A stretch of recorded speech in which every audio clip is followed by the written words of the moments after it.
রাজধানী ঢাকায় সারাদিনই বৃষ্টি হচ্ছে, বেশ কয়েক সপ্তাহ ধরে।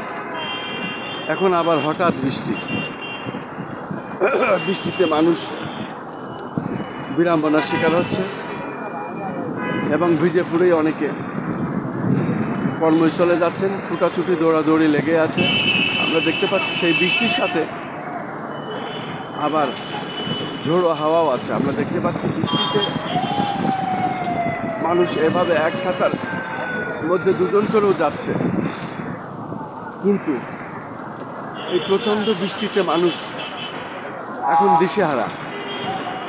আমি ঠিক রাজধানী ঢাকায় তারই ফুটেজ ধারাবাহিকভাবে প্রচার করে যাচ্ছি। আমি খন্দকার মাসুদুজ্জামান।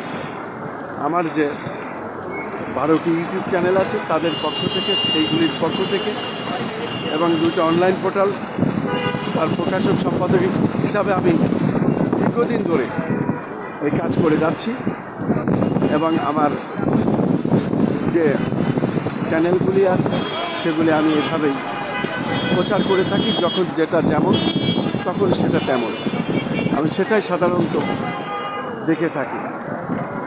আজকে যেমন প্রচণ্ড বৃষ্টি, এই বৃষ্টির মধ্যে ভিজে পড়ে আমাকে কাজ করতে হচ্ছে, আবার তার মধ্যে সাবধানতা অবলম্বনও করতে হচ্ছে, যেহেতু এই বৃষ্টি এবং বৃষ্টির সাথে প্রচণ্ড বাতাস আমরা দেখতে পাচ্ছি। এই ঝোড়ো বাতাস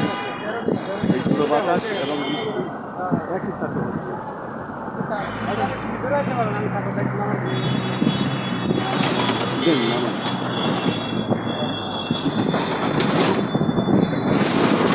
দর্শক, আমি দেখতে পাচ্ছি প্রচণ্ড বৃষ্টি এবং এই বৃষ্টির যে ধারাবাহিক বিষয়টা সেটা আমি মূলত দেখাই যাচ্ছে। আমার কাজগুলো ধারাবাহিকভাবে ওই 2 সপ্তাহ হলো প্রায় যে বৃষ্টি হচ্ছে, সেই বৃষ্টিটাই প্রায় 2 সপ্তাহের বেশি মানুষের আসলে বিড়ম্বনার শিকার নয়। আমরা দেখতে পাচ্ছি দোকানপাট বন্ধ, মানুষের চলাফেরা বিড়ম্বনা, এবং এখানে সমস্যার কোনো শেষ নেই। আমি সেই ধরনের জিনিসগুলো দেখানোর চেষ্টা করছি এবং আমি দেখিয়ে যাচ্ছি। আমি দেখতে পাচ্ছি রাজধানী ঢাকার বিভিন্ন যে এলাকা আছে, মোড় আছে, যেখানে মানুষের চলাফেরা করতে হয়, গাড়ি ঘোড়া চলে সব সময়, আমি সেটাই দেখতে পাচ্ছি। এবং সেখানে প্রচণ্ড বৃষ্টি এবং বৃষ্টির সাথে প্রচণ্ড বাতাস, সেটাই আমি দেখিয়ে যাচ্ছি।